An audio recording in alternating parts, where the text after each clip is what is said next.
Olá, pessoal, tudo bem? Vamos dar continuidade ao nosso trabalho sobre revoluções burguesas. Vamos compartilhar aqui a tela com vocês. Alguns segundos, por favor. Pronto, deixa ele legitimar aqui. Era das revoluções. Esse cara bonitão aí sou eu, né? Esse cara sou eu. Aqui é o nosso Instagram e abaixo dele o nosso e-mail. Era das revoluções e o liberalismo, revoluções burguesas. Já explicamos para vocês sobre as revoluções inglesas, a Revolução Industrial, o Iluminismo. Agora vamos dar continuidade às revoluções burguesas. Então, essa nova ordem pretendida pela burguesia era baseada nos seguintes elementos. O primeiro deles era o Estado de Direito. Isso aí antes não era de direito, não. Antes era um Estado do rei, era o Estado absolutista. Mas eles queriam que a Constituição limitasse o poder do rei e das pessoas. Tá bom? Uma outra coisa bastante significativa, 30 segundos aqui para a gente voltar. Uma outra coisa bastante significativa, peço-lhes perdão, era a igualdade civil e jurídica. Eles queriam que todos fossem iguais perante a lei. Não esquecem disso. Não esqueçam disso. Por quê? Eles não queriam igualdade social, eles queriam igualdade jurídica, tá certo? Igualdade civil, que todos fossem iguais perante a lei. Eles queriam a economia do mercado, que o Estado não interferisse na economia. Propriedade privada, porque tudo era do rei, eles queriam ter direito à privacidade. Eles queriam uma mão de obra livre e assalariada, então é a burguesia que vai lutar para acabar com esta questão de trabalho não remunerado.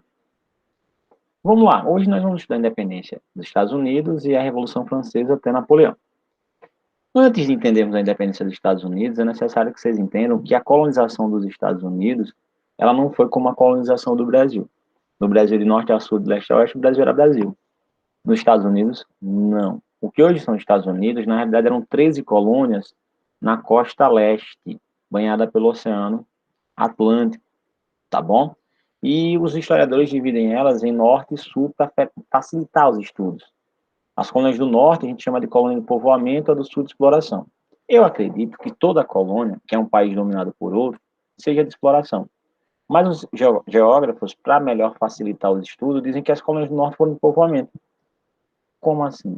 As pessoas iam para essas colônias, habitavam lá, não eram exploradas pela metrópole. Tudo que eles produziam na colônia ficavam para a colônia e para os colonos. E o que seria as colônias de exploração? Aquela onde as metrópoles usufruíam, usurpavam suas riquezas, tomavam, tipo o Brasil com Portugal, tipo a Espanha dominando a América Hispânica. As colônias do norte dos Estados Unidos, elas crescem de maneira autônoma, as colônias do sul, elas foram exploradas diretamente pela Inglaterra. Outro ponto bastante interessante, a mão de obra das colônias do norte era uma mão de obra livre, assalariada ou servil. A pessoa trabalhava 5 anos lá, posteriormente ganhava a terra. Nas colônias do norte haviam, é importante, a monocultura, minifúndios, pequenas propriedades de terra na mão de uma pessoa. Então, várias pessoas tinham acesso à terra nas colônias do norte.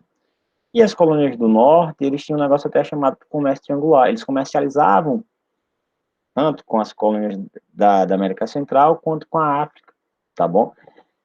As colônias do sul eram totalmente contrárias, tá bom? Enquanto a colônia do norte havia um minifúndio, nas do sul era latifúndio, grande propriedade de terra na mão de uma pessoa só. Então havia uma concentração de riqueza.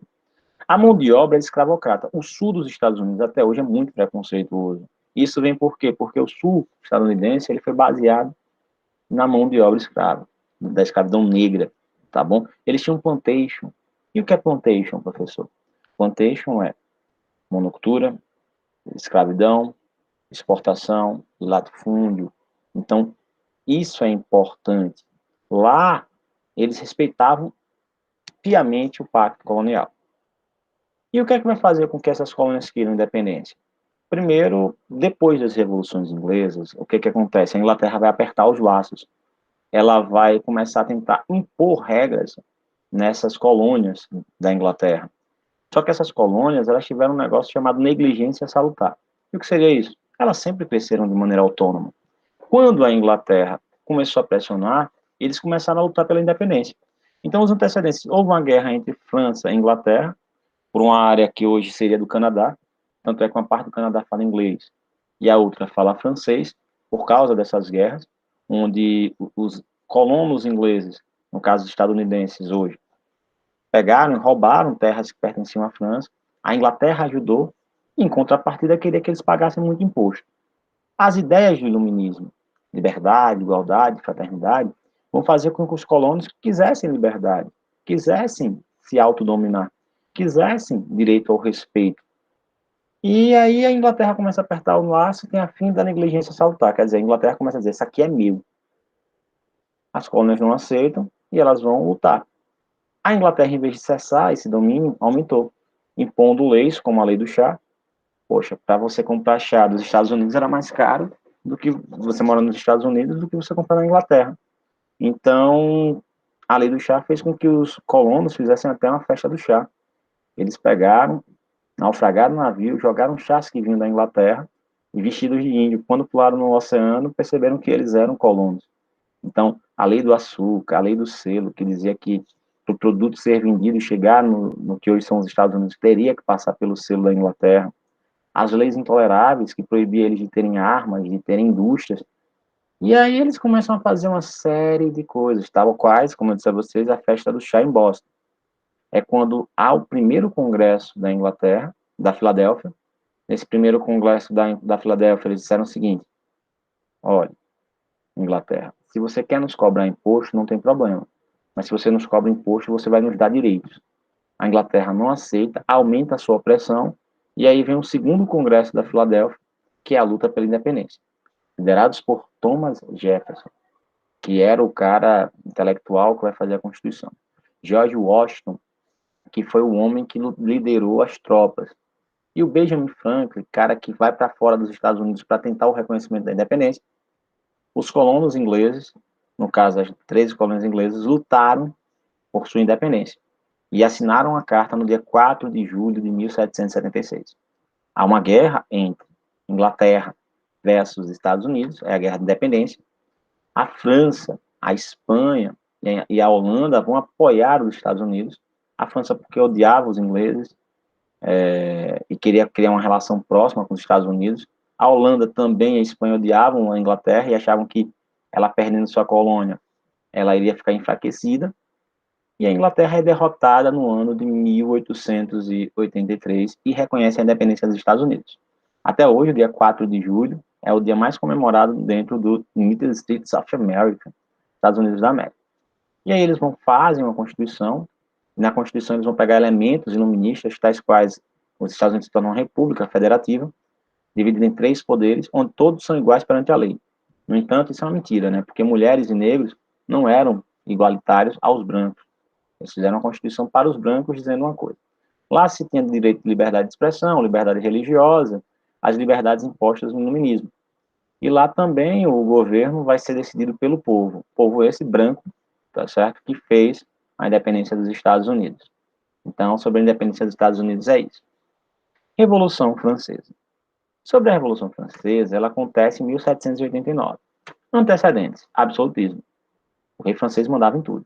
Nessa época, 1789, a França era liderada por Luís XVI. Bom, ele aqui. Havia uma crise financeira. A França gastava mais do que arrecadava. Outro ponto, havia uma sociedade estamental, dividida em primeiro estado, o clero, segundo estado, nobreza. Nem clero nem nobreza pagavam impostos, tá bom? Tinham direito a terras e a cargos públicos. Com essa crise financeira, os impostos aumentam. E quem é que pagava os impostos? O terceiro estado, que era formado pela burguesia, os comerciantes e os donos de indústria, os camponeses e os sans-culottes. Sans-culottes são sem calcinhas, não calcinha como no Brasil. Calça, meia calça era usada pelos nobres. Aqueles que usassem qualquer calça que não fosse essa, era considerado mais pobre, pé rapado lá na França, tá bom? E eles tinham que pagar impostos. É esse terceiro estado que vai fazer a revolução. Não esquece disso. Aí entram as ideias iluministas, liberdade, igualdade, fraternidade, direito à privacidade, direito de escolha, racionalidade, tá bom? Então as pessoas queriam ter o direito de escolher sua religião, de falar o que quisessem, de investir o dinheiro onde quisessem, principalmente os burgueses, né? Que os pobres queriam viver. A verdade é essa. E aí vem uma crise política, porque quanto mais aumentava os impostos, mais o rei queria saber quem ia pagar, e aí o rei, aqui tem uma charge, ó, que está mostrando o terceiro estado, segurando o primeiro estado, os nobres, você vê pela espada, o segundo estado, que seriam os padres aqui, tá certo? E aqui os sans-culottes, aqueles que comem o resto, os ratos, né? Aqueles que comem os restos dos outros. E aí vem uma crise política. Por quê? O rei faz a convocação da Assembleia dos Estados Gerais. Não era convocada há 148 anos. Professor, e o que é isso? Uma Assembleia que ia decidir quem iria pagar os impostos. Moral da história, meninas e rapazes, o rei disse, ó, eu quero saber de vocês aí quem é que vai pagar os impostos. O primeiro estado e o segundo estado, eles tinham menos deputados que o terceiro estado. Só que havia uma briga para saber se o voto seria pela quantidade de parlamentares ou se cada estado iria dar um voto apenas. Se cada voto fosse dado pelo estado, o primeiro e o segundo se juntavam e aí o terceiro se lascava. Se o terceiro estado escolhesse e o voto fosse por quantidade de parlamentares, o terceiro estado ia dizer que todo mundo ia pagar um imposto. Eis que o movimento dos nobres reacionários não permite isso. Eles, rei, quem vai pagar são o terceiro estado. E o terceiro estado, não, não é assim não. O rei fecha a Assembleia dos Estados Gerais e aí o terceiro estado não aceita. Não aceitando, eles vão acordar. Aqui está uma charge que é o despertar do terceiro estado, onde o terceiro estado está arrancando as amarras e pegando em armas. E os padres, no caso o primeiro estado e o segundo estado, os nobres, assustados, oh meu Deus, eu vou deixar de explorá-los. Isso é muito importante. O que é que vai acontecer? Em 14 de julho de 1789, a queda da Bastilha. Os franceses, eles vão tomar a Bastilha. A Bastilha era uma prisão que não funcionava mais, que guardava munições. Então, tomar a Bastilha, que era uma antiga prisão política, significava derrubar o poder do rei. Aqui está uma caricatura da Bastilha. A Bastilha não era tão alta assim. Representá-la assim tão alta é uma visão romanceada, para dizer que o que eles destruíram era enorme, tá bom? É necessário que vocês entendam que essa Bastilha era destrutível, por isso que eles destruíram.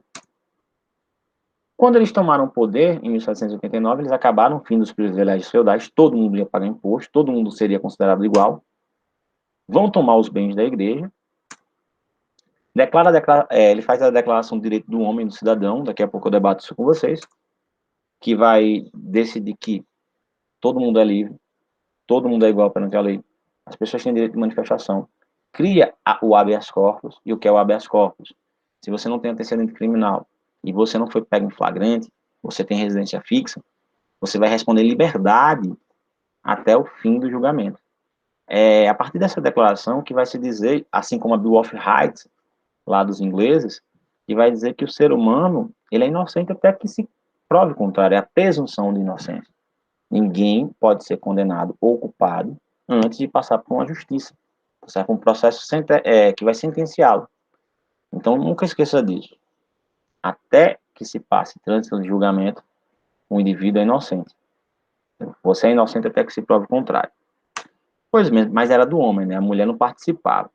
Faz uma Constituição de 1791 e por causa disso, é interessante, teve uma mulher chamada de Gurgis, que vai fazer o direito da declaração da mulher e da cidadã. Ela vai ser assassinada por esses homens. Os franceses vão fazer uma Constituição para limitar o poder do rei. O rei vai tentar trair a França e é morto.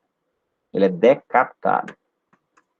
Então, decapitar o rei, gente, significava acabar com o absolutismo dentro da França. Ele e sua esposa vão ter a cabeça cortada, tá bom? Maria Antonieta e o Luís XVI, que era o símbolo do fim do rei. E aí, como eu disse a vocês, a Declaração do Direito do Homem e do Cidadão, já falamos sobre isso. A Olympique de Gouges, que vai fazer a Declaração da Mulher e da Cidadã. Quando a Revolução se tem, dois partidos ganham protagonismo. Os jacobinos, que sentavam à esquerda do rei, e os leondinos, que sentavam à direita. Os jacobinos, eles defendiam uma revolução radical. Eles queriam que a igualdade fosse igualdade social, não só jurídica.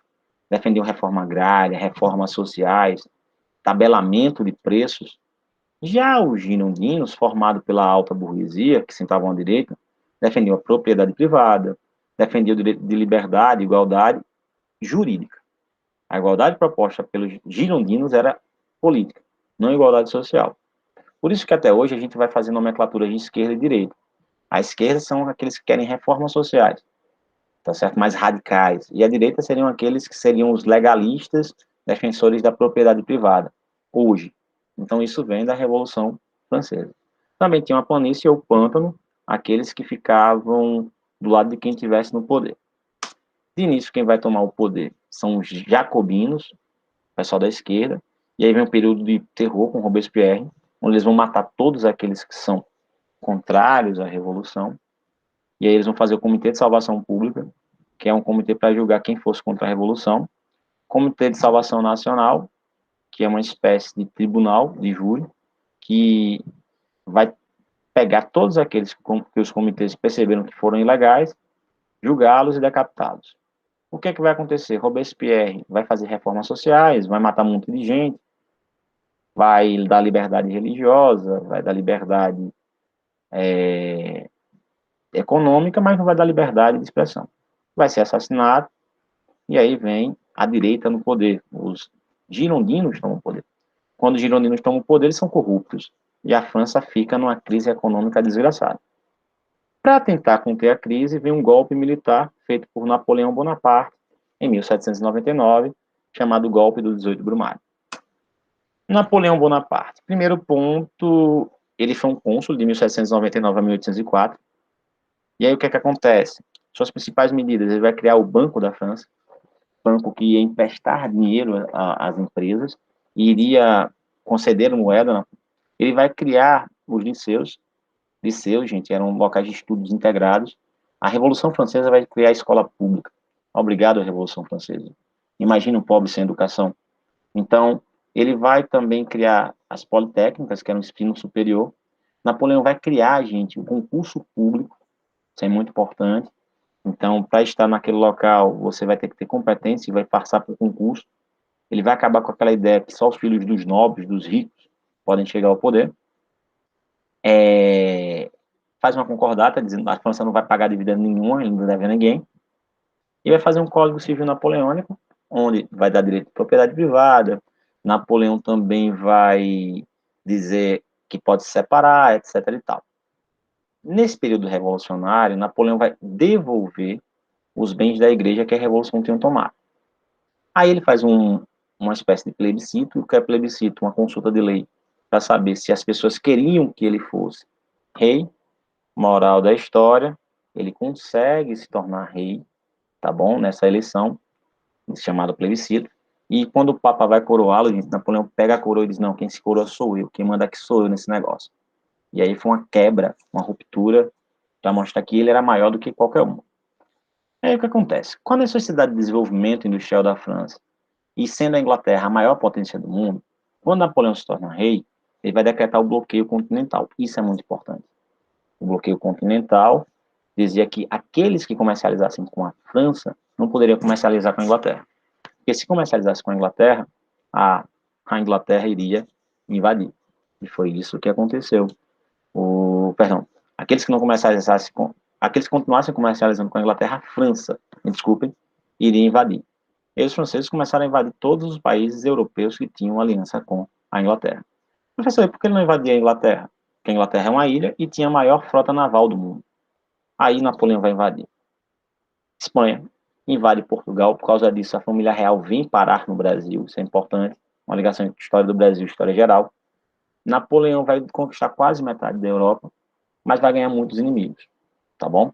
É quando ele tenta invadir a Rússia, no que a gente vai chamar do inverno russo. Os russos utilizam a tática da terra arrasada, queimar as plantações, queimar roupas, queimar alimentações. E quando o exército de Napoleão passasse no inverno, não ia ter comida, nada para se aquecer, e morreria. Napoleão vai tendo sucessivas derrotas, até que em 1815 ele perde, seus inimigos tomam o poder, ele consegue fugir, faz o governo de 100 dias, mas não dá certo, mais uma vez é preso, e ao ser preso ele é mandado para a ilha de Santa Helena, e acaba a era da Revolução Francesa. É importante que os países vencedores vão criar uma política extremamente conservadora, que é o Tribunal da Santa Aliança, onde as potências europeias vão definir que só pode tomar poder quem seja legítimo, no caso nobre, e vão fazer uma espécie também, então, de Congresso de Viena. Vão dividir as terras que Napoleão havia conquistado. E vão fazer com o Tribunal da Santa Aliança uma espécie de exército permanente da Europa para barrar as revoluções e as independências da América. Isso falha. Por hoje é só. Gostaria de dizer a vocês um recado. Você é o único representante do seu sonho na face da Terra. Se isso não lhe fizer correr, irmão, não sei o que vai fazer. Então, levanta e anda, levanta e anda. Eu, Jairton Peterson, acredito em vocês, acredito no melhor que vocês podem ser. Paz, bênção, vacina para todos. Se cuidem.